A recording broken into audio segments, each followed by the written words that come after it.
Good morning, and welcome. HAVPA survey. I really prefer the name Arts and Humanities. But yes, hopefully by now you have checked your email. And I've sent several things to you via email, pictures of Versailles, two very short videos, one of Italian ballet, which I tell you there, I mean, it's not really my cup of tea. But it's part of the Baroque movement, which was created. The ballet was created in Italy, and I also sent you an opera that I think many of you probably are already familiar with, and that is the um, from the Shawshank Redemption. The proper name of that opera song is Sul Aria, and it comes from the Mozart opera, The Marriage of Figaro, which is, let me see if I get this right. The Marriage of Figaro is an opera written by a German, that is Mozart, concerning a Spanish story, and the language is in Italian. Yes, I mean, that was Mozart. We're going to talk about him a lot later on, and I'll show you lots of clips from him a lot later on. In fact, when we get into that unit, more and more will be depending on clips from that film. I mean, that is just a tremendous film.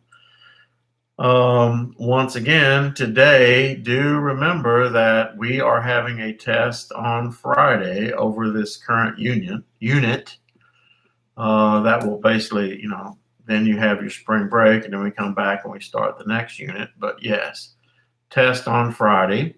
And probably Thursday, I'll send you out the study guide for your next unit. But after Friday, you guys get to take a vacation from me. So let's try and make some headway.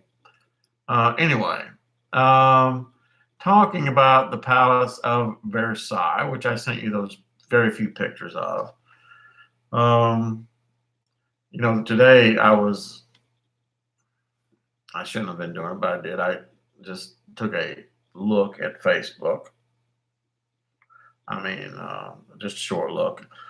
And one of my former students who didn't take this course, one of my former students who from AP Euro, she posted this picture on Facebook. And the picture, is just one of the many disappointments of this whole sickness thing. The girl, she posted this picture of herself with a backpack on, standing on the front porch of her front yard, looking outward, and saying that today would have been the first day of her 5-week backpacking journey across Europe, beginning in Portugal. And, but of course now that's out the door. That's not happening.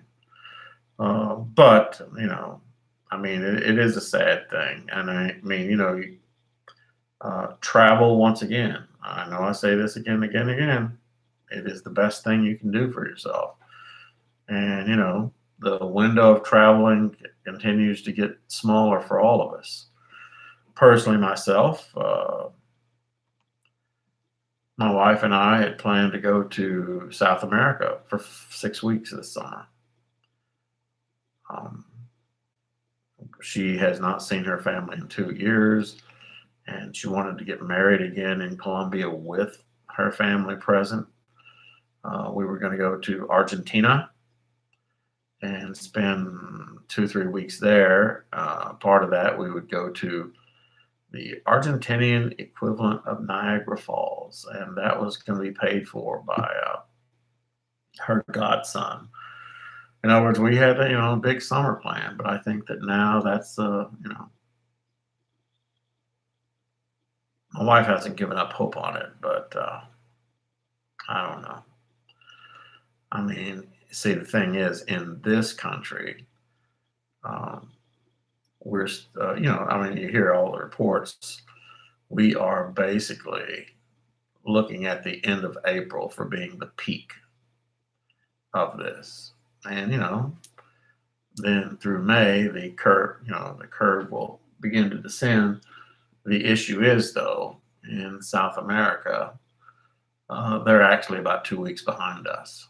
Eventually, it will get there, just like it ravaged China, Italy, and Spain, and now it's going through this country. And eventually it'll get to South America, right when the time when we want it to go there. I'm just not sure. To me, though, once again, the worst news that I keep hearing is that this thing may reappear in the fall. And, they say, oh, well, we'll be better to handle it then. I don't want to do this again. I really, really don't want to do this again. I want to be back in school. I want my life back. And I'm fortunate. I really am fortunate. I have a job. I really am so fortunate. I have a job and also the promise of a job next fall. This morning, I think the city of Cincinnati furloughed 1,700 city workers, and those kind of things are happening all across the country. People are being thrown out of work, and I have a job. All I have to do is stay in this house and talk to you on video. All you have to do is stay in your house and listen to me yammer on video, along with your other assignments. But even next week, you get a break from that. Get to sleep in as late as you want. Unfortunately, those trips to the beach are probably out the door. And still, that's a small sacrifice. You can sit there and say it's a big sacrifice. It's a small sacrifice. But I just, we need to get back. We need to, get back and do what we used to do. Yes. And so yesterday I was talking about going the Palace of Versailles. I've been there in 1989. In 1989, we were on my soccer trip. I was traveling in a group comprised mostly of my soccer team from Covington, and then a Lexington team from that area. And total in our group was about 60 people, I think. And we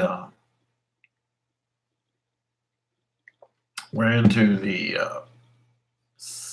beginning of I think the second week. We're in the second week of our trip. We arrived in Paris.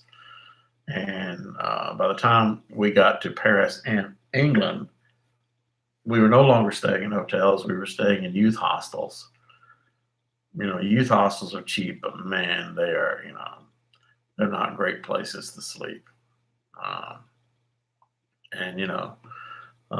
So, when you get to that point, you're just exhausted and you're grumpy. But anyway, so going to Palace of Versailles, and we stopped right before we went to the Palace of Versailles. These kids I was traveling with, they drove me crazy. Here we are traveling in Europe, and they continually wanted to go McDonald's, Burger King, Pizza Hut. It wasn't just the fact that I know I'm touching my face, get off me. It wasn't just the fact that, you can have McDonald's here. It wasn't just the fact that, in Europe, McDonald's in the 80s was considered foreign food and therefore had a higher price tag. For example, in 1989, my wife and I, we couldn't get out of McDonald's without spending $16, $17. The equivalent of. And you say, well, isn't that about what it is today? Yeah, but that's today. That's 40 years later. 30 years later, sorry. That's 30 years later. And, plus European McDonald's is not McDonald's here. They make it differently. And plus, I probably took 3 days off my life by stopping at those McDonald's the whole time. But we had to stop at McDonald's on the way there. We're on our tour bus. And so we get out of the bus to go to this McDonald's for breakfast. And I left my camera on the bus. Yeah. What I didn't know was that this bus, we were so close to Versailles that the bus just went ahead and drove up to the park. And our director said, we're just going to walk. Excuse me, because it really wasn't that far. Problem was, got there and the bus is locked. Can't get my camera. Can't get my camera for going into the second most beautiful thing and that I would see in my lifetime to this very day, and that was 30 years ago. And it's not because it got better with age or my memories are better with age. No, I mean, it's remarkable. I have a pretty good memory about things you may or may not know about me. Um, I don't know that I have an eidetic memory, which means I mentally take a picture with everything that I see, but I remember most things. Of course, I can't transform those pictures onto the page or anything or translate them to you except say, wow, it's just beautiful. Some of those pictures I sent you today via email are samples of, how beautiful it was. But my camera was left in the bus. And so, I walked around toward the place. I remember the small things. Like the first thing I remember was that, on going and paying the francs, the amount of francs, because back then it was before the EU had went with a common currency. In paying the money to get in, the person there tried to shortchange me. And I busted them, of course. Who do they think you're dealing with? You know, you see some of that. You see some of that when you travel around. Certain countries don't like Americans. I found, and I'm just rambling now, forgive me. I found that the country that liked Americans the least was in Italy. France, there was like, meh. And like I said, that person tried to rip me off, and yes, I did nail him. Her, actually, it was a girl, a woman. And so, yes, and then we spent about the next 2 hours or so wandering through this building that was built, for 10,000 people. You can only imagine. But I have acquired some pictures of Versailles, and I sent those to you earlier today. And it was like that throughout the whole thing. I mean, it's almost, I hate to say it, but as you're walking through, you get bored, kind of just saying, it's all the same, but it's not the same. Every room had different paintings. Every room had different decorations on the ceilings. Every room, had a different arrangement of marble, mahogany, wood on the floor, crystal glass hanging either in the mirrors or chandeliers. The paintings were of different scenes. You had Louis the 14th hanging above you. You had, like I said, walking into these ballrooms that were the size of Ryle's gym if you push back the stands. And I don't mean pushing back the stands just to the wall, but all the way back to where it's just a hollow shell. Rooms that size, and on one side you'd have this giant painting depicting scenes from French history. To me, once again, the miracle is that it was not burned down. It was not burned down during the French Revolution. It was not bombed during World War I or II, which is wonderful. I mean, because you saw what happened to Notre Dame 2 summers ago, or was it last summer? No, it was 2 summers ago. I do not know if they'll ever fix that. You know, that's one of the great tragedies. So, getting back to the matter at hand, we're on part 3. The cost of Versailles can only be estimated. This will show up on your test. As Louis XIV had all the receipts burned. He didn't want anybody to know how much he was spending because he was spending tax money.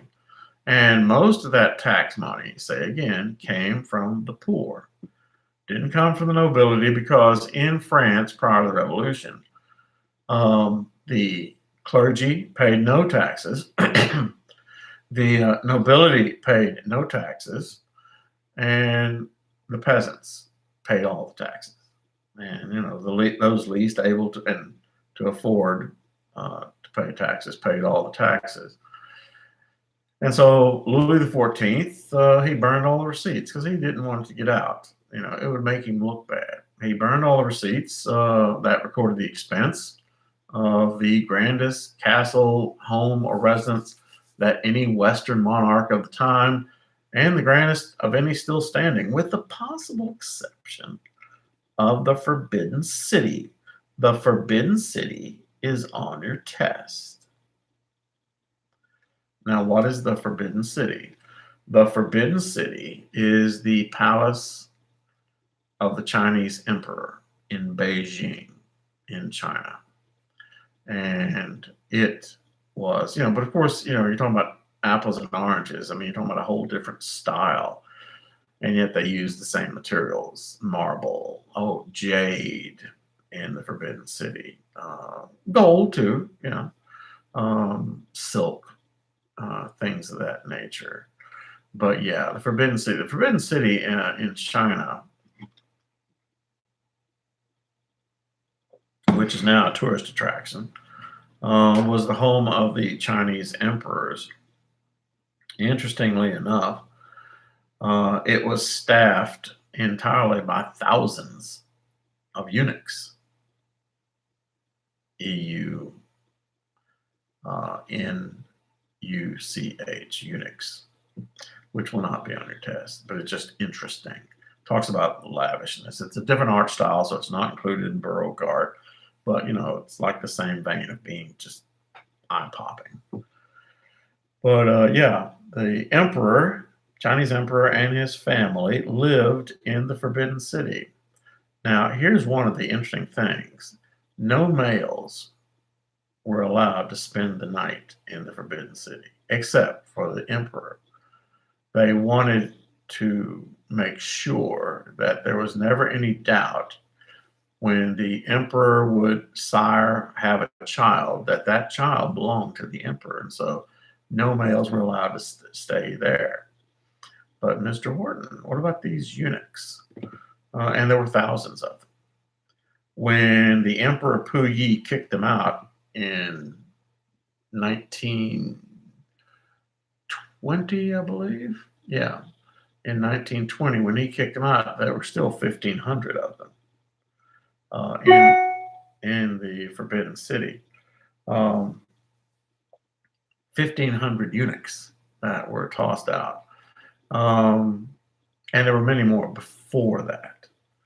Once again, what are eunuchs? Well, eunuchs are males who have had their sexual organs removed so that they cannot sire children. That's what eunuchs are. And so imagine thousands of these males who had this done to them for that purpose. And they waited they literally paid the same sort of attention to the emperor of the Forbidden City as the nobility paid to Louis XIV. All right, so let's get back to this. Forget the Forbidden City, although it's on your test. It is estimated that the cost was some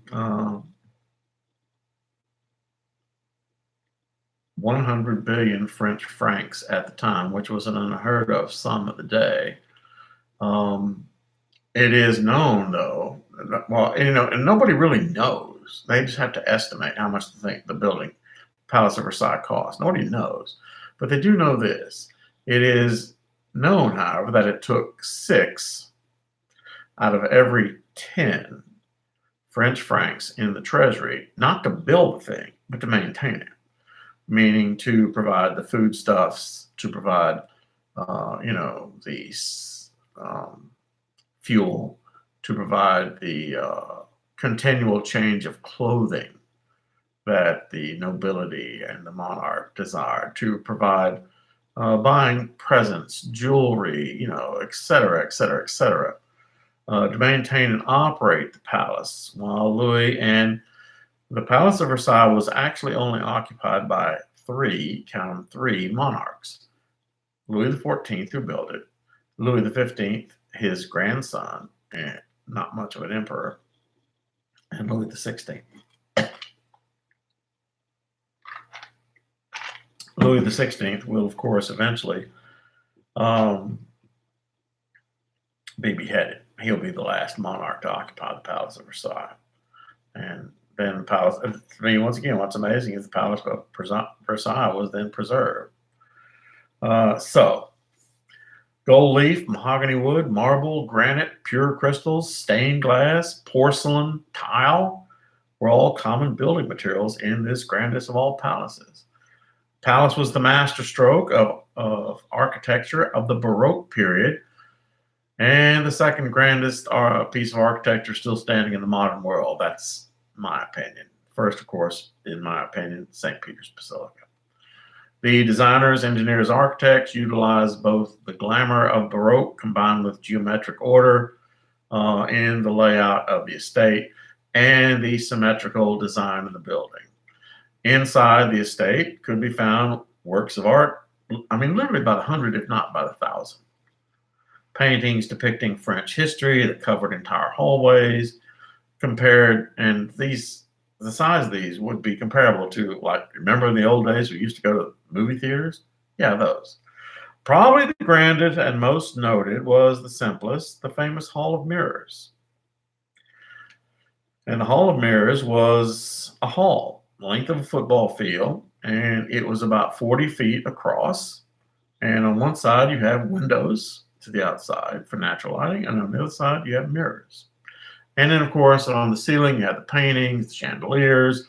And in fact, one of the pictures I sent you, one of the small ones, was the Hall of Mirrors. You can blow that up, and if it helps you, because, that picture's blow-upable. But yes, the Hall of Mirrors, which witnessed the signings of the peace of treaty that ended the Franco-Prussian War, as well as World War I. And guess what? We are going to end there for today. You have pictures to look at. You have 2 videos to look at. And keep in mind that we have a test on Friday from 7 in the morning until 11:59. And so, yes, until then, have a great day, guys. Look at my videos, and please feel free to make comments. In fact, you can comment on the artistic quality of this quilt. My wife made that last summer. Nice, no? She's very talented. All right. It is an arts class, right? She made the quilt and the pillowcases as well for Senor Horton and Senor, my staff. So anyway, good luck today. Please stay safe. Stay home. One day I want to bore you to death in person. Have a good day, guys. Bye now.